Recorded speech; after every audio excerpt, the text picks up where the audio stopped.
Unacademy. Let's crack it. नमस्कार, मी वैभवी ठाकरे. अनअकॅडमीच्या या online प्लॅटफॉर्ममध्ये आपणा सगळ्यांचं स्वागत करते. मित्रांनो, क्षेत्र कोणतंही असो, त्यामध्ये उत्तम मार्गदर्शकाची भूमिका ही खूप महत्त्वाची असते.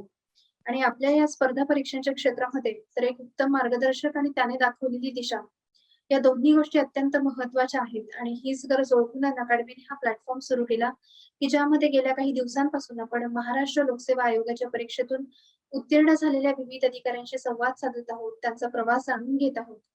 जेणेकरून त्यांचा संघर्ष हा विद्यार्थ्यांपर्यंत पोहोचावा. नव्याने या क्षेत्राकडे येऊ पाहणाऱ्या विद्यार्थ्यांना एक मार्गदर्शन मिळावं, त्याचबरोबर या क्षेत्रातले खाचखळगे सुद्धा त्यांना कळावेत. आणि आधीच ज्या विद्यार्थ्यांनी या क्षेत्रात पदार्पण केलेलं आहे, त्यांना आपले प्रयत्न हे एका योग्य दिशेने चाललेले आहेत की नाही हे तपासून पाहता यावं. या संपूर्ण उद्देशाने अनअकॅडमीने हा प्लॅटफॉर्म सुरू केला. आणि आजच्या आपल्या या टॉपर स्टॉकमध्ये आपल्यासोबत आहेत 2019च्या राज्यसेवा मुख्य परीक्षेतून ज्यांची नायब तहसीलदार या पदासाठी निवड झालेली आहे आणि एकूणच 6 मुख्य परीक्षा आणि 3 इंटरव्ह्यूचा त्यांना अनुभव आहे, अशा सोनाली भाजीपाकरे. मॅडम नमस्कार. नमस्कार. तुमचं खूप खूप अभिनंदन आणि आमच्या या प्लॅटफॉर्ममध्ये खूप स्वागत. थँक्यू. मॅम, तुमची ओळख आम्हाला करून द्या. तुम्ही मूळच्या कुठल्या, तुमची कौटुंबिक पार्श्वभूमी आणि तुमची शैक्षणिक पार्श्वभूमी. नमस्कार. माझं नाव सोनाली मनोहर भाजीभाकरे. मी सोलापूर जिल्ह्यातल्या कुर्डू या छोट्या गावातून बिलॉंग करते. 2019 मध्ये जी मुख्य परीक्षा झाली MPSCची त्याच्यातून माझी नायब तहसीलदार या पदावर निवड झालेली आहे. माझी कौटुंबिक पार्श्वभूमी सांगायचं झालं तर माझ्या म्हणजे 2 महिन्यापूर्वीपर्यंत माझ्या कुटुंबामध्ये 11 सदस्य होते. पण रिसेंटलीच कोविड आणि हार्ट अटॅक या कारणामुळे माझे बाबा आधी गेले हार्ट अटॅकने आणि त्यानंतर कोविडमध्ये माझी आई आणि माझा मोठा भाऊ यांची डेथ झाली. तर आता मग मी, माझा एक भाऊ, 2 बहिणी आणि भाचे असे एकंदरीत आहोत. माझे बाबा शेतकरी होते आणि आई हाऊसवाईफ होती, पण घरकामात मदत म्हणून ती बाकीची अशी स्टिचिंग वगैरे अशी कामंही करत होती. आणि भाऊ जो होता, जो भाऊ एक्सपायर झाला, तो भाऊ जो होता त्याचं पॉली हाऊस होतं आणि जो आता दुसरा भाऊ आहे तो एका प्रायव्हेट कंपनीमध्ये आहे. माझ्या शैक्षणिक पार्श्वभूमीबद्दल सांगायचं झालं तर माझं 10वी पर्यंतचं शिक्षण माझ्या गावातच झालं. त्यानंतर 11वी-12वी ही गावापासून एक 2 किलोमीटर अंतरावर कुर्डवाडी नावाचं शहर होतं, तिथं झालं. BSc ही तिथंच झालं आणि त्यानंतर मी MBA केलं इन्फॉर्मेशन टेक्नॉलॉजी आणि मार्केटिंग मधून. आणि त्यानंतर मग काही दिवस मी जॉब करून मग परत कॉम्पिटिटिव्ह एक्झाम्सची तयारी करायचा निर्णय घेतला. मॅम, ज्याप्रमाणे तुम्ही आता उल्लेख केला, तुमचं BSc झालं, त्याच्यानंतर तुम्ही MBA केलं. एक रोजगाराभिमुख असं शिक्षण तुमच्याकडे होतं. मग त्याच्यानंतर नेमकं असं स्पर्धा परीक्षांकडे वळण्याचं कारण काय आणि कधीपासून हा प्रवास सुरुवात झाला? ऍक्च्युली स्पर्धा परीक्षांकडे जायचं हे माझं आधीपासूनच ठरलेलं होतं स्कूल डेज पासून. माझ्याकडे प्रांत अधिकारी म्हणून एक मॅडम आल्या होत्या, नैना गुंडे मॅडम म्हणून. त्यांच्या म्हणजे त्यांच्या प्रेरणेने मी ठरवलं की मला अधिकारी व्हायचंय. ऍक्च्युली मी लहान असताना आजूबाजूला सगळीकडे बघत होते, तेव्हा वुमन्स ज्या होत्या त्या डिसिजन मेकिंग मध्ये कुठेच नव्हत्या. एज्युकेशन खूप असं म्हणजे एज्युकेटेड वुमन्स कधी मला दिसल्या नाही किंवा फिनान्शियल इंडिपेंडन्स असलेल्या कधी कोणी दिसल्या नाही मला. आणि माझ्यासोबत ही कुठेतरी असंच होईल अशी भीती वाटत होती मला. त्यामुळे मग मी डिसाईड केलं की काहीतरी वेगळं करायचं. पण ते काय करायचं हे मला माहित नव्हतं. बट जेव्हा मॅडम तिथे आल्या आमच्या इकडे, तेव्हा मला कळालं की असंही काहीतरी असू शकतं. आणि तेव्हा मी ठरवलं की मी असं काहीतरी करेन आणि कॉम्पिटिटिव्ह एक्झाम्स कडे जाऊन अधिकारी होईन, असं तेव्हा ठरवलं. आणि त्यानंतर खरं तर ग्रामीण भागातून एज्युकेशन घेणं एका मुलीनं, त्याच्यामध्ये खूप हर्डल्स असतात. म्हणूनच मग मला नाईलाजाने BSc करावं लागलं. आणि त्यानंतर कुठेतरी मग प्लॅन बी रेडी असावा, कारण तेव्हा हे कळत होतं की इकडे सक्सेस मिळेल की नाही याची खात्री नाहीये. आणि मला घरामध्ये बसायचं नव्हतं, मला काहीतरी करायचं होतं. एम्प्टी ब्रेनने किंवा काहीच नाही करता राहणं हा माझा पिंड नव्हता. म्हणून मग मी एक प्लॅन बी म्हणून MBA केलं आणि त्यानंतर काही रिझन्स होते म्हणून काही दिवस जॉब केला आणि देन मग एक्झामची तयारी करायला सुरू केलं. पण हे आधीपासूनच ठरलं होतं. Okay, okay. आपण आता थोडंसं अभ्यासाकडे वळूया. पूर्व परीक्षेचा जर आपण विचार केला तर साधारणतः किती दिवस आधी विद्यार्थ्यांनी पूर्व परीक्षेचा अभ्यास सुरू करणं अपेक्षित असतं आणि एकूणच नियोजन कसं करावं त्या दिवसांचं? बघायला गेलं तर म्हणजे आपण पूर्व परीक्षा खूप इझी म्हणतो, पण काही लाखांमधून काही हजार विद्यार्थी निवडायचे असतात. म्हणजे पूर्व परीक्षा इझी नाहीये. आपण जेवढं तिला इझी म्हणतो तेवढं. त्यामुळे तिचं पूर्ण नियोजन करून अभ्यास करणं खूप महत्वाचं असतं. साधारणतः 2 ते 3 महिने आधी तरी विद्यार्थ्यांनी अभ्यासाला लागणं खूप महत्वाचं आहे. त्यामध्ये मग 2 पेपर आहेत, जीएस आणि सीसॅट. या दोन्हीचं प्रॉपर नियोजन करणं महत्वाचं आहे. जे टेक्निकल बॅकग्राऊंडचे आहेत त्यांना सीसॅटचा पेपर इझी जातो असं म्हटलं जातं आणि जे नॉन टेक्निकल आहेत त्यांना सीसॅटचा पेपर थोडा अवघड जातो.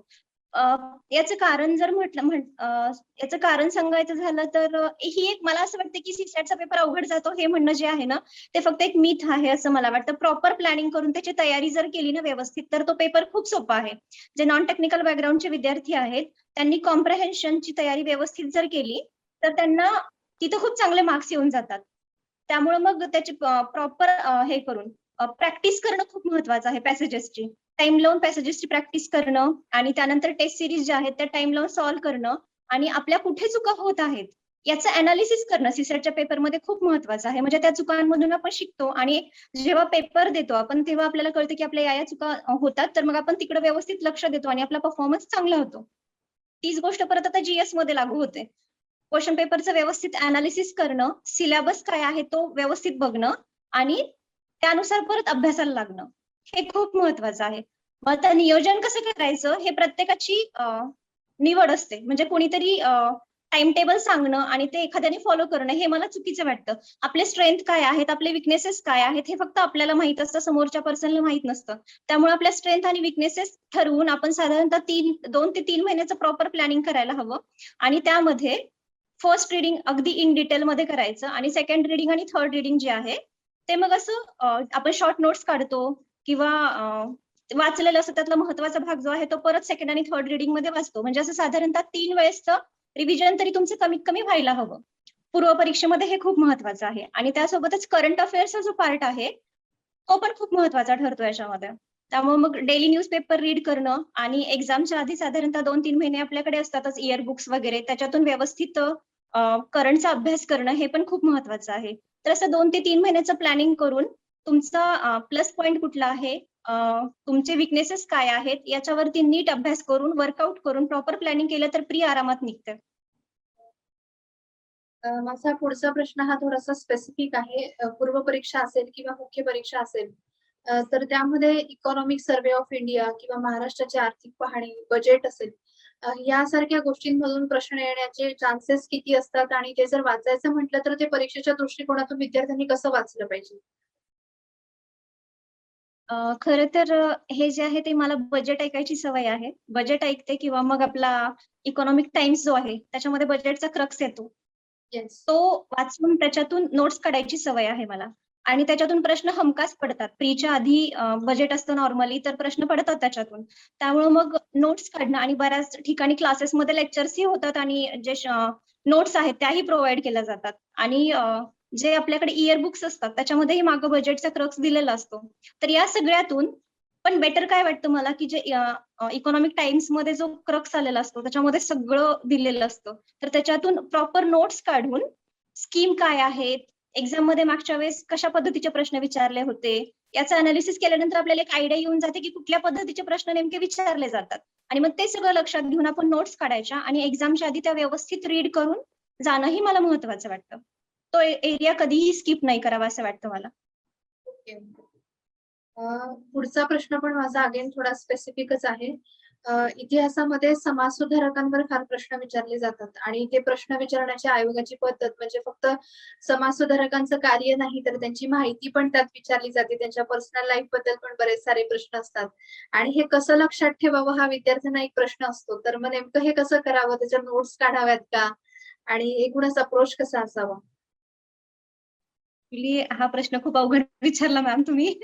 म्हणजे हा एरिया जो आहे हिस्ट्री मधला समाज सुधारक मी करते एनसीईआरटी मधून किंवा जे बुक्स आहेत मार्केटमध्ये त्याच्यातून करते मी, पण मी याच्याकडे जास्त लक्ष कधीच दिलं नाही. कारण याच्यामध्ये असं होतं की इनपुट जास्त द्यावं लागतं आणि आउटपुट खूप कमी येतं.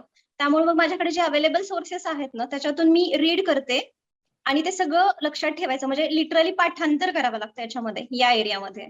तर ते पाठांतर करून ठेवते मी.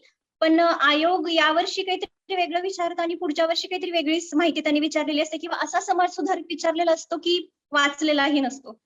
त्यामुळे मग मला वाटतं की जे नॉर्मली 11th स्टँडर्डचं जे आपलं स्टेट बोर्डचं पुस्तक आहे त्याच्यामध्ये जे समाज सुधारक दिलेले आहेत किंवा जो ठोकळा आहे त्याच्यामध्ये जे समाज सुधारक दिलेले आहेत त्याच्यातून जेवढे दिलेले आहेत लिमिटेड किंवा एनसीईआरटीच्या बुकमध्ये पण समाज सुधारक कव्हर केलेले आहेत. तर याच्यातून जेवढे होतील ना तेवढेच करायचे असं मला तरी वाटतं. कारण तिथं खूप वेळ देऊनही म्हणावं तेवढा आउटपुट मिळत नाही. त्यामुळे मग तेवढा पार्ट करायचा आणि तो पार्ट व्यवस्थित लक्षातही राहतो आपल्या. तर तेवढा करायचा आणि बाकीचा जो पार्ट आहे तो चांगल्या पद्धतीने कव्हर करायचा ही माझी स्ट्रॅटेजी होती. ओके. म्हणजे लिमिटेड गोष्टी थोड्या वाचल्या समाजसुधारकांबद्दल तर त्या जास्त लक्षात राहण्याचे चान्सेस आहेत. हा हा. माझा पुढचा प्रश्न हा मुख्य परीक्षे संदर्भात आहे. मुख्य परीक्षेचं एकूण तुमचं नियोजन कसं होतं आणि परीक्षेचा अप्रोच कसा होता? मुख्य परीक्षा जी आहे त्याचं सिलेबस खूप वॉस्ट आहे. त्यामुळे त्याच्यासाठी व्यवस्थित 3 ते 4 महिन्याचं तरी कमीत कमी प्लॅनिंग तुमच्याकडे असायला हवं. नॉर्मली मुलं काय करतात प्री झाली की मोठा गॅप घेतात अभ्यासामध्ये. आन्सर की आलेली असते 4-5 दिवसांनी. कोणाला वाटते की माझी प्री निघेल, कोणाला वाटतं नाही निघणार. मग आज अभ्यास सुरू करू, उद्या सुरू करू असं होतं आणि मग त्याच्यामध्ये महिना 2 महिने असे निघून जातात. अचानकच सेकंड की येते आणि रिझल्टही लागतो आणि मुख्य परीक्षा तोंडावर आलेली असते. मग त्यावेळी थोडी गडबड होऊन जाते. तर ते तसं नाही व्हावं म्हणून मग प्री झाल्या म्हणजे सगळ्यात महत्त्वाचं काय आहे तर सीझनल स्टडी जो आहे ना तो बंद करणं खूप महत्त्वाचं आहे.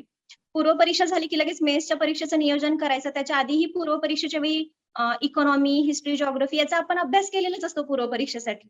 त्यामुळे मेन्सचा अभ्यास करत असताना जे पार्ट आपल्याकडून स्किप झालेले आहेत, प्रीचा अभ्यास करत असताना त्याच्यावर थोडं लक्ष देणं महत्त्वाचं वाटतं. फॉर एक्झाम्पल HRD असेल, अशा ज्या असे जे हे आहेत सब्जेक्ट्स आहेत, त्याचं थोडंसं व्यवस्थित आणि जास्त अभ्यास करणं महत्त्वाचं वाटतं.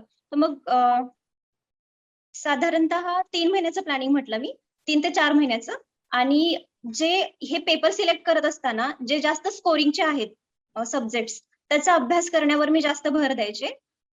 फर्स्ट पेपरमध्ये जिओग्राफी असेल किंवा पर्यावरण असेल, हे स्कोरिंगचे आहेत. सेकंड पेपर पूर्ण स्कोरिंगचा आहे. थर्ड पेपर अवघड वाटतो, बट प्रॉपर प्लॅनिंग करून केलं की त्याच्यामध्ये चांगले मार्क्स येतात.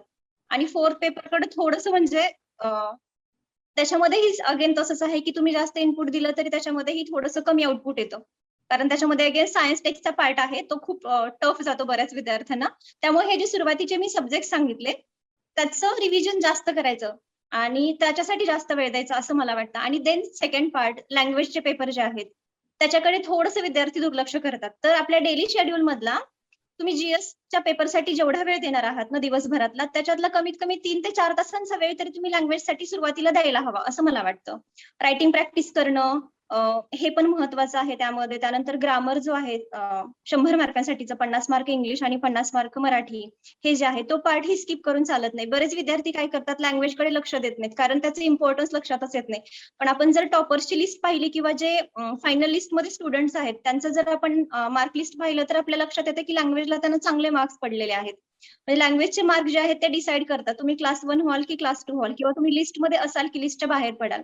त्यामुळे मग जीएसचा अभ्यास करत असतानाच लँग्वेजकडे लक्ष देणंही मला खूप महत्त्वाचं वाटतं. तर अवघड विषय, सोपे विषय म्हणजे स्कोरिंगचे विषय हे डिसाईड करून तुमच्यासाठी कुठला सब्जेक्ट इझी आहे, कुठला टफ आहे हे डिसाईड करून त्याचं प्रॉपर प्लॅनिंग करून व्यवस्थित कमीत कमी 3 वेळा अगेन इकडे पण हेच आहे. मुख्य परीक्षा जी आहे ती वस्तुनिष्ठ आहे. त्यामुळे त्याचं रिव्हिजन करणं खूप महत्त्वाचं आहे. एक रीडिंग करून लक्षात राहत नाही. सतत त्याचं रिव्हिजन होणं महत्त्वाचं आहे. जेव्हा तुम्ही सतत रीडिंग आणि त्यानंतर रीडिंग सोबतच टेस्ट सिरीज ज्या आहेत त्या सॉल्व्ह करणं ही खूप महत्त्वाचं आहे. ऍक्च्युली एमसीक्यू सॉल्व्ह करण्यामागे लॉजिक हे असतं की तुम्हाला एक कळून जातं गेसिंग पॉवर जी आहे ती तुमची चांगली होते. म्हणजे कळतं तुम्हाला निगेशन मेथड जी आहे त्याचा चांगल्या पद्धतीने वापर करता येतो. आणि आपण एक्झाममध्ये आपण जे रीड करतो तेच सगळं एक्झाममध्ये नाहीयेत. बरेच प्रश्न जे असतात ते आपण खूप दिवसांपासून अभ्यास करत असतो किंवा या ज्या फ्लोमध्ये जो आपण अभ्यास केलेला असतो त्या नॉलेजच्या बेसिसवरती आपल्याला निगेशन मेथड यूज करून किंवा गेस करून आपल्याला बऱ्याच प्रश्नांची उत्तरं सोडवावी लागतात. तर ते जे आहे ते आपल्याला याच्यातून होतं.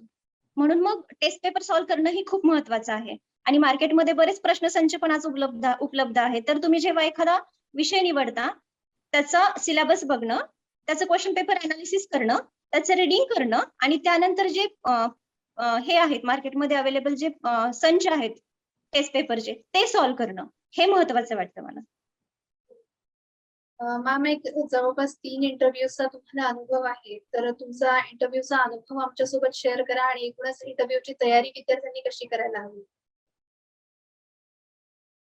अ, आपण जर बघितलं म्हणजे आपल्या स्पर्धा परीक्षांची सुरुवात जी असते ती प्रीचा फॉर्म भरण्यापासून म्हणजे अकाउंट तयार करण्यापासून होते आणि इंटरव्ह्यूच्या तयारीमध्ये हे जे आहे पूर्व परीक्षेत म्हणजे जे प्रोफाईल जे असतं आपलं, जे इंटरव्ह्यू घेतात त्यांच्या समोर हे आपलं प्रोफाईल ठेवलेलं असतं. त्यामुळे ते प्रोफाईल फिल करत असताना काळजीपूर्वक भरणं हे खूप महत्वाचं आहे. सुरुवात तिथून होते. खरं तर इंटरव्ह्यू म्हणजे तुमची व्यक्तिमत्व चाचणी असते. तुम्ही आयुष्यभर जे घडलेले असतात, त्याची चाचपणी म्हणजे मुलाखत असते असं मला वाटतं. त्यामुळे व्यक्तिमत्व चाचणी असंच आपण त्याला म्हणणं जास्त योग्य राहील. तर तुम्ही जो हे करत आहात, तुमची माहिती जी भरत आहात, ती अत्यंत लक्षपूर्वक भरणं महत्वाचं आहे. हॉबीचा जो कॉलम आहे, तो बऱ्याचदा म्हणजे काही विद्यार्थ्यांच्या हॉबीज मी बघितलेल्या आहेत, की अगदी 7-8 हॉबीज त्याच्यामध्ये टाकलेल्या असतात. फक्त त्या टाकायच्या म्हणून टाकलेल्या असतात. रिअलमध्ये त्याचा काहीही संबंध नसतो. तर तो हॉबी जो एरिया आहे, हा खूप महत्वाचा आहे. विचार करून तुम्हाला खरंच त्या गोष्टीमध्ये इंटरेस्ट आहे का? ती खरंच तुमची हॉबी आहे का? हा विचार करून तुम्ही तो हॉबीचा कॉलम भरा. कारण कधी-कधी असं होतं, की पूर्ण इंटरव्ह्यू जो आहे, तो तुमचा हॉबीवर होतो आणि मग म्हणजे ही गोष्ट खूप महत्वाची आहे ना. त्यामुळं मग कॅज्युअली घेऊ नका. हॉबीचा कॉलम खूप चांगल्या पद्धतीने भरा आणि इंटरव्ह्यूची तयारी करत असताना साधारणतः काय विचारलं जातं, तर तुमची वैयक्तिक माहिती विचारली जाते. तुमचा गाव, जिल्हा, शाळा, त्यानंतर तुम्ही जर जॉब केला असेल, तर जॉब एक्सपिरियन्स काउंट केला जातो. इंटरव्ह्यूची तयारी करत असताना मी म्हटलं तसं म्हणजे आपला अगदी गावापासून गाव असेल, जिल्हा असेल, आपला ज्या स्टेटमध्ये राहतो, महाराष्ट्रामध्ये राहतो, तर महाराष्ट्र, इंडिया, ग्लोबल लेव्हलवरती ज्या काही करंट इव्हेंट्स सुरू आहेत, हे सगळं जे आहे ते या गोष्टीची तयारी करणं ही खूप महत्वाचं ठरतं. आणि इंटरव्ह्यू देत असताना ऑनेस्टी जी असते ती बेस्ट पॉलिसी असते. म्हणजे तुम्ही अगदी तुम्हाला एखादा प्रश्न विचारला आणि सलग तुम्हाला 7-8 प्रश्नांची उत्तरं जरी नाही देता आली, तरीही तुम्ही किती कॉन्फिडेंटली आणि किती ऑनेस्टली नाही म्हणता, हे म्हणणंही खूप महत्वाचं आहे. तेही एक स्किल आहे. आणि ज्या प्रश्नांची उत्तरं देत असाल, तिथे तुम्ही ओव्हर कॉन्फिडंट होऊन उत्तर देणं जे आहे ते चुकीचं ठरतं. त्यामुळे डिसेन्सी, ऑनेस्टी जी आहे ती तुमच्या पर्सनॅलिटीमधून दिसते. ती दिसली पाहिजे. आणि जेव्हा तुम्ही 3 लोक असतात साधारणतः एम-पी-एस-सीच्या इंटरव्ह्यूमध्ये. जेव्हा तुम्ही आतमध्ये एंटर करता, तेव्हा तुम्ही ज्या पद्धतीनं त्यांना ग्रीट करता, गुड मॉर्निंग म्हणणं, गुड आफ्टरनून म्हणणं, हे म्हणत असताना तुमच्या चेहऱ्यावर बर्डनच्या ऐवजी जर तुमच्या चेहऱ्यावर स्माईल असेल, तर त्यांना हे अपील होतं. त्यांना कळतं. म्हणजे जेव्हा तुम्ही आतमध्ये येता तेव्हापासून तुमचं ऑब्झर्वेशन सुरू झालेलं असतं. त्यामुळे अंडर प्रेशर न राहता ओपनली आणि फ्रँकली बोलायचा प्रयत्न करणं खूप महत्वाचं असतं. तेही आपल्याला तिथं सिलेक्ट करायलाच बसलेले असतात. इंटरव्ह्यूचे अगेन प्रकार असतात. कोणी जे असतं ते अंडर प्रेशर इंटरव्ह्यू घ्यायचा प्रयत्न करतं. तर तेव्हा तिथे प्रेशरमध्ये नाही जाता म्हणजे काही जण असं करतात, की अंडर प्रेशर बॅड परफॉर्म करतात. पण ते खरं तर तुम्ही किती प्रेशर सहन करू शकता हे टेस्ट करण्यासाठी असतं. त्यामुळे तिथे नाही घाबरता कॉन्फिडेंटली उत्तर देणं खूप महत्वाचं ठरतं. आणि काही लोक असतात ते तुम्हाला स्पेस देतात. साधे-साधे, नॉर्मल क्वेशन्स विचारतात आणि तुम्हाला कम्फर्टेबल बनवतात. आणि मग तेव्हा तुम्ही कम्फर्टेबल होता आणि त्या वातावरणामध्ये अगदी मिक्स होता आणि पटकन असं म्हणजे कळतही नाही की कधी इंटरव्ह्यू होऊन गेला. माझ्यासाठी म्हणाल तर इंटरव्ह्यूची तयारी जी आहे ती माझा आवडीचा घटक होता. कारण आपण जे आहोत तेच आपल्याला तिथे जाऊन सांगायचं असतं. त्यामुळं मला चांगला वाटायचा हा पार्ट, या पार्टची तयारी करत असताना. ओके. मॅम माझा पुढचा प्रश्न हा सुद्धा थोडासा इंटरव्ह्यू संबंधितच आहे. म्हणजे बऱ्याच वेळा जेव्हा विद्यार्थी इंटरव्ह्यूला जातात, तर एक कुठेतरी थोडेसे त्या विद्यार्थ्याचे, त्याच्या कुटुंबियांचे आणि त्याच्या आजूबाजूच्या लोकांचे होप्स वाढलेले असतात, की आपण इंटरव्ह्यू पर्यंत गेलेलो आहोत, तर कुठेतरी एक पोस्ट मिळेल आपल्याला असं. आणि एक 2 वेळा तुम्ही इंटरव्ह्यू दिला, त्यानंतर कुठेतरी दुर्दैवाने अपयश आलं आणि ह्या प्रोसिजरमध्ये असं असतं, की म्हणजे इंटरव्ह्यू मधून तुम्ही परत आल्यानंतर पुन्हा तुम्हाला पूर्वापासून सुरुवात करावी लागते. तर त्या ताकदीनं ते पुन्हा प्रिपरेशन करणं, त्या एकूणच गोष्टींना सगळं फेस करणं, ते तुम्ही कसं केलं?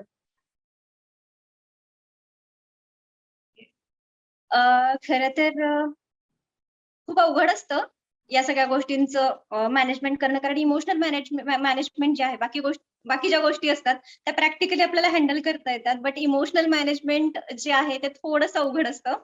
तुम्ही म्हटलात तसं खूप प्रेशर असतं. म्हणजे सुरुवातीचे 1 वर्ष, 1.5 वर्ष आपले लाड केले जातात, की आता ही ऑफिसर होईल किंवा हा ऑफिसर होईल. पण अशी वर्ष निघून जातात आणि आपण काही ऑफिसर होत नाही. आई-बाबांकडे बघणं, त्यांच्या नजरेला नजर देऊन बोलणं आपल्याला अवघड होऊन जातं.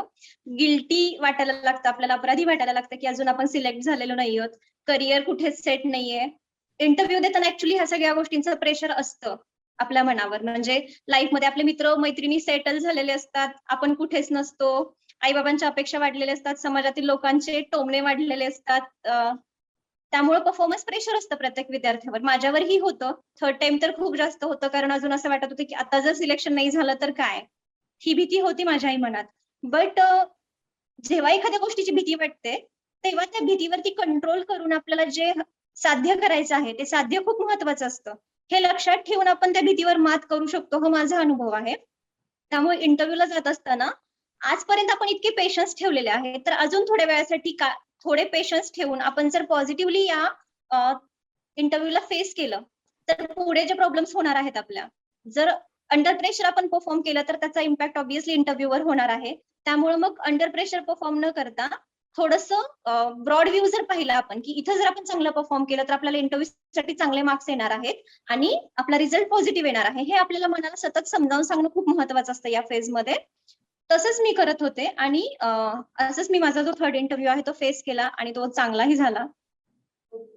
बाकी स्टुडंट्सनीही असंच करावं असं मला वाटतं, कारण भीतीच्या पुढे तर आपल्याला जायचं असतं. डर के आगे जीत हे म्हणतात ना, तसंच आहे हे. ह्या संपूर्ण प्रोसिजर दरम्यान तुम्ही एका खाजगी क्लासमध्ये शिकवत सुद्धा होता. तर नेमका तुमचा त्या गोष्टीचा तुमच्या प्रिपरेशनमध्ये काही फायदा झाला का? की ते थोडंसं टाईम कन्झ्युमिंग होत होतं? म्हणजे प्रिपेअर करणाऱ्या विद्यार्थ्यांनी असा ऑप्शन चूज करावा का? ॲक्चुअली हे डिपेंड करतं, की तुमच्या समोरची परिस्थिती काय आहे. तुम्हाला जर गरजेचं असेल, तर तुम्ही करू शकता. माझं असं होतं, की मला इकॉनॉमिक इंडिपेंडन्स खूप महत्वाचं होतं. एक मुलगी म्हणून घरातून जरी कुठल्या समस्या नव्हत्या, तरी पण जर माझं इकॉनॉमिक इंडिपेंडन्स जर गेलं असतं, तर लग्न कर किंवा मग आता बास कर, ह्या या गोष्टी खूप वाढल्या असत्या आणि मला ते करायचं नव्हतं. म्हणून मी स्वतः हा डिसिजन घेतला, की जर मी इकॉनॉमिकली इंडिपेंडंट राहिले, तर मला ह्या गोष्टींना सामोरं नाही जावं लागणार. म्हणून मी जॉब करायचा डिसिजन घेतला होता. आणि थोडंसं अवघड जातं जॉब करत-करत तयारी करणं. पण अगेन जेव्हा आपण फुल टाईम तयारी करतो, तेव्हा असं नाही होत ना, की आपण अगदीच 16-17 तास अभ्यास करतो. थोडा वेळ टाईमपास करतोच ना आपण. मग माझं असं होत होतं, की मी तिकडे माझा वेळ जातोय, तर बाकीचा जो वेळ आहे, तो मी पूर्णपणे अभ्यासासाठी डेडिकेट करत होते. हे माझं होत होतं. मग आता बाकीचे जे विद्यार्थी आहेत, त्यांना जर काही आर्थिक समस्या असतील आणि अधिकारी व्हायचंच आहे असं काही असेल किंवा घरातून तुम्हाला सपोर्ट मिळत नसेल, तर येस यू कॅन गो आणि कितीतरी उदाहरणं आहेत जी जॉब करत-करत अधिकारी झालेले आहेत. तर मला वाटतं की हो, करू शकता तुम्ही. जॉब करत-करतही तुम्ही तयारी करू शकता. फक्त असं होतं की प्रॉपर टाईम मॅनेजमेंट करावं लागतं तुम्हाला. थोडासाही टाईमपास करून चालत नाही. अ, आणि मग व्यवस्थित नियोजन केलं म्हणजे संडेला सुट्टी असेल, काही लोकांना वीकेंडला सुट्टी असते, तर सॅटर्डे संडेचं प्रॉपर नियोजन केलं तुम्ही, तर तुम्ही पास होऊ शकता. एम-पी-एस-सी क्रॅक करू शकता. आणि माझं म्हणाल तर हो, म्हणजे वर्कलोड तर होताच मला, पण याच्यासाठी मला मी जे काम करत होते त्याची मला अभ्यासातही मदत होत होती आणि आपली कॉन्फिडन्स लेव्हल पण वाढते. एका स्पेसिफिक सब्जेक्ट बद्दलचं नॉलेजही आपलं वाढतं. त्यामुळे एक्झाम पिरियडमध्ये तुम्हाला त्या सब्जेक्टची जास्त तयारी करावी लागत नाही. सो असाही फायदा होतच होता आणि तिथं ओळखी वाढल्यामुळे टीचर्स सोबत चांगल्या ओळखी झाल्या. त्यांचाही मला सपोर्ट मिळत होता. So yes, it was good for me. एक मुलाखतीच्या शेवटाकडे येताना मी तुम्हाला विचारेल, या संपूर्ण प्रोसेसमध्ये तुमचे पालक आणि तुमचे मित्र-मैत्रिणी यांची काय भूमिका होती? त्यांचा तुम्हाला कितपत पाठिंबा होता? पॅरेंट्स आणि फ्रेंड्स यांचा रोल ऍक्च्युअली खूप महत्वाचा असतो कम्पेटिटिव्ह एक्झाम्सच्या तुमच्या जर्नीमध्ये. कारण मी म्हटलं तसं की खूपदा फेल्युअर येतं. ते फेल्युअर जे आहे, ते फेल्युअर पचवणं स्वतःलाही अवघड जातं आणि मग सोसायटीमधूनही आपल्याला थोडंसं प्रेशराईज केलं जातं किंवा निगेटिव्ह बोलणी जी आहे तुमच्याबद्दल ती ऐकायला येतात. मग त्यामुळं जसजसे वर्ष वाढत जातात, दिवस वाढत जातात, फेल्युअर येत जातं सतत. आपला स्वतःचा कॉन्फिडन्स जो आहे तो कमी होत जातो. स्वतःच स्वतःला अपराधी वाटायला लागतं. काही लोकं डिप्रेशनमध्ये जातात. स्वतःबद्दलच निगेटिव्ह विचार करायला लागतात. तर या सगळ्या प्रोसेसमध्ये तुमचे तुमची फॅमिली आणि तुमचे फ्रेंड्स जे आहेत, त्यांचा रोल खूप महत्वाचा असतो. म्हणजे ते मोटिव्हेटर म्हणून काम करतात. तुम्हाला जे काही मनातलं बोलायचं ते तुम्ही जर त्यांच्यासोबत प्रॉपरली कम्युनिकेट केलं, तुम्ही जे काही प्रॉब्लेम्स फेस करत आहात, ते त्यांना सांगितले, तर आपल्याला त्यांच्याकडून काहीतरी सजेशन्स येतात. आणि ते जर आपण इम्प्लिमेंट केले, तर आपल्या याच्यामध्ये काहीतरी पॉझिटिव्ह चेंजेस होतात आपल्या प्रॉब्लेम्समध्ये किंवा आपल्या न बघण्याच्या व्ह्यूमध्ये. चांगले चेंजेस होतात. सो यांचा रोल खूप महत्वाचा असतो आणि माझ्या लाईफमध्ये खरंच या लोकांचा रोल खूप महत्वाचा होता. मी खूप सारे प्रॉब्लेम्स आणि हर्डल्स फेस करत इथपर्यंत आली, पण मी आज इथपर्यंत आली ते फक्त माझी फॅमिली आणि माझे फ्रेंड्स यांच्यामुळेच आली आहे. सो हो, त्यांचा रोल खूप महत्वाचा होता. एक शेवटचा प्रश्न विचारते आणि आपण मुलाखतीचा समारोप करूया. म्हणजे परीक्षा पास होणं हे एक ध्येय असतं, पण कामाच्या स्वरूपात तसं तुमचं काय ध्येय आहे? म्हणजे एक पर्टिक्युलर सेक्शनसाठी मला काम करायचंय किंवा ह्या क्षेत्रात मला काम करायला आवडेल. तर असं कामाच्या संदर्भात तुमचं काय ध्येय आहे? खरं तर असं काही म्हणजे हे नाहीये की एका स्पेसिफिक सेक्टरसाठीच मला काही करायचंय. पण लहानपणापासून इथपर्यंत आले तर एक मुलगी म्हणून माझा जो प्रवास होता तो खूप खडतर होता. तर नक्कीच मला जे वुमन एम्पॉवरमेंट आहे त्यासाठी मला स्पेसिफिकली काही कामं करायची आहेत. तर मी एक अधिकारी म्हणून पण ते काम करेन आणि त्या अधिकारी कक्षेत राहत असताना जर सपोज मला काही करता येत नसेल तर त्याच्या बाहेर पडून थोडंसं समाजसेवेच्या माध्यमातून ही मी स्त्रियांसाठी काम करायचा प्रयत्न करेन. हे आधीपासून आहे थोडंसं ठरलेलं माझं. विद्यार्थी मित्र हो, सोनाली भाजी-भाकरे मॅडम यांनी एक संपूर्ण त्यांचा प्रवास आपल्यासोबत उलगडलेला आहे. त्यांच्या प्रवासातले चढ-उतार सुद्धा त्यांनी आपल्यासोबत शेअर केलेत. तसंच पूर्वपरीक्षेतील काही घटक असतील, मुख्य परीक्षेचं संपूर्ण नियोजन त्यांनी कसं केलं होतं. मुलाखतीचा त्यांचा अनुभव, मुलाखतीची तयारी कशी करावी, या विविध घटकांवर त्यांनी विस्तृत असं मार्गदर्शन आपल्याला केलेलं आहे. मॅम, तुम्ही आमच्या या प्लॅटफॉर्ममध्ये सहभागी झालात त्याबद्दल तुमचे खूप खूप आभार आणि तुमच्या पुढील वाटचालीस अनअकॅडमीकडून खूप शुभेच्छा. Thank you so much. नमस्कार विद्यार्थी मित्रांनो, आत्ताचा इंटरव्ह्यू जो मुलाखत घेण्यात आली आहे तो व्हिडिओ तुम्हाला आवडला असेल. सर्व काही तुमच्यापर्यंत आम्ही सोपवण्याचा प्रयत्न करत आहोत. याच व्हिडिओच्या खाली एक अनअकॅडमीची लिंक दिलेली असणार, जिथून तुम्ही ॲप डाउनलोड करू शकता. त्या ॲप मध्ये तुम्हाला सर्व काही फ्री ऑफ कॉस्ट खूप काही कंटेंट भेटणार आहे. त्याच्यामध्ये तुम्ही PDF डाउनलोड करू शकतात, स्पेशल फ्री लेक्चर्स बघू शकतात. फक्त ते बघण्यासाठी तुम्हाला एक कोड वापरावा लागेल. तो कोड आहे कॅपिटल लेटर्समध्ये विदाउट स्पेस MPSC लाईव्ह. परत एकदा सांगतो, MPSC लाईव्ह. तर असेच वेगवेगळे सर्व काही व्हिडिओ इंटरव्ह्यू तुमच्यापर्यंत आम्ही पोहोचवण्याचा प्रयत्न करू. भारतातील सर्वात दिग्गज अशी ऑनलाईन प्लॅटफॉर्म एज्युकेशनल फील्डमध्ये आपल्या MPSC कॅटेगरीमध्ये तुमच्यापर्यंत आम्ही पोहोचवण्याचा प्रयत्न करत आहोत. तर भेटूया पुन्हा एकदा अशाच व्हिडिओ करता. तोपर्यंत जय हिंद, जय महाराष्ट्र.